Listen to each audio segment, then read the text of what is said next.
अस्सलाम वालेकुम जनाब, मैं हूं हसनैन अली और आप देख रहे हैं मेरा यूट्यूब चैनल। नाजरीन, आज फ्रांस के जंगी तैयारों ने यूनाइटेड अरब स्टेट के अंदर एक ईरानी ड्रोन को मार गिराया है और यह बात खुद फ्रांस के वजीर खारजा की जानब से बताई गई है कि डस्सू एविएशन के तैयार करदा राफेल तैयारों ने इस ईरानी ड्रोन को निशाना बनाया है। अब यहां पर सबसे अहम बात यह है कि यह कोई अचानक या आर्जी कार्रवाई नहीं थी, बल्कि वहां पर फ्रांस की बाकायदा फौज मौजूद है। फ्रेंच बहरिया भी वहां पर मौजूद है, फ्रेंच फजाइया भी वहां पर मौजूद है, आर्मी के एहलकार भी वहां पर तैनात हैं और ये सब बाकायदा तौर के ऊपर तैनात किए गए हैं, खास तौर पर डाफरा बेस के ऊपर जो अबू धाबी के करीब वाक़या है। और इस बेस का मकसद यही बताया गया है कि यूएई को सिक्योरिटी फराहम की जाए और उसे तहफ़्फ़ुज़ दिया जाए। तो अब सीधी सी बात यह है कि फ्रांस के त्यारे भी ईरानी ड्रोन्स को गिरा रहे हैं। इसका मतलब यह हुआ कि मामला सिर्फ इसराइल या सिर्फ अमेरिका तक महदूद नहीं रहा, बल्कि खलीजी ममालक और यूरोपीय ताकतें भी इस मंजरनामे में शामिल दिखाई दे रही हैं। आपको याद होगा कि फ्रांस पहले ही ऐलान कर चुका है कि वो बहराए रूम में अपनी मौजूदगी बढ़ा रहा है और साइप्रस के हवाले से भी इसकी पोजीशन वाजिया है। इसी तरह यूनाइटेड किंगडम भी इस पूरे मामले में ईरान के मुकाबले में खड़ा दिखाई दे रहा है।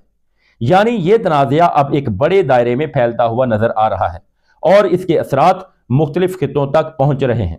आप यूं कह सकते हैं कि ईरान सिर्फ ईरान अमेरिका और इसराइल से नहीं बल्कि पूरी दुनिया से टक्कर ले चुका है।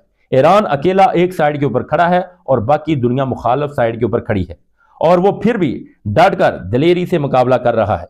नाजरीन, इसके बाद हम बात करते हैं इंडिया की, क्योंकि हाल ही में नरेंद्र मोदी इसराइल गए थे और वहां इनकी मुलाकात नेतन्याहू से हुई थी और इसी दौरान हमलों की खबरें भी सामने आई थी और कशीदगी में इजाफा हुआ है।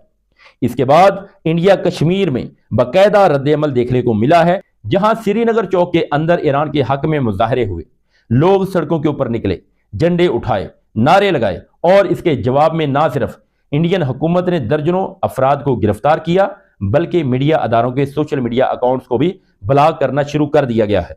अब यहां पर एक बात यह भी सामने आती है कि लोगों का ख्याल था कि मुजाहरे सिर्फ अहले तिशी कर रहे हैं, लेकिन मकबूजा कश्मीर में हमने देखा कि ना सिर्फ अहले तिशी बल्कि सुन्नी मकतबा फिक्र के लोग भी एक साथ बाहर निकले हैं, क्योंकि इनके नज़दीक ये मामला सिर्फ सुन्नी शिया तकसीम का नहीं है, बल्कि एक वसी सियासी और इलाकाई मसला है, इंसानियत का मसला है, क्योंकि ईरान में इंसानियत का कत्ल किया जा रहा है।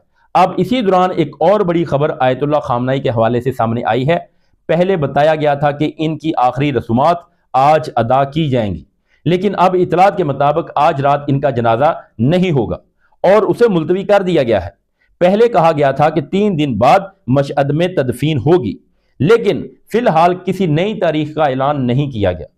और जब इस तरह की रसूमात मुलतवी होती हैं तो लाजमी तौर के ऊपर सवाल पैदा होता है कि क्या अंदरूनी मुशावरत जारी है और क्या अहम फैसले होने वाले हैं, क्योंकि कल से यह खबर गर्दिश कर रही थी कि इनके बेटे मुजतबा खामनाई नए सुप्रीम लीडर के तौर पर सामने आ सकते हैं।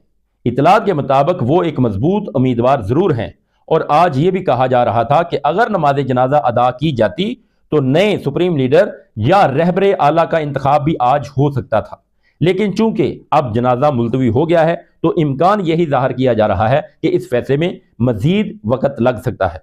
अब हम आते हैं अगली अहम पेशरफ्त की तरफ। जैसे जैसे ये तनाज़ा बढ़ रहा है वैसे वैसे मुख्तलिफ ममालक हफाजती इक़दाम भी कर रहे हैं। यूनाइटेड स्टेट का सफारत खाना इस्लामाबाद में मौजूद है, जबकि कराची और लाहौर में इसके तौंसल खाने भी मौजूद हैं और अब अमेरिका ने कराची और लाहौर के तौंसल खानों में मौजूद अमले को फौरी तौर के ऊपर पाकिस्तान छोड़ने की हदायत दे दी हैं। इसका मतलब यही लिया जा रहा है कि खदशात बढ़ रहे हैं और हालात मजीद कशीदा हो सकते हैं।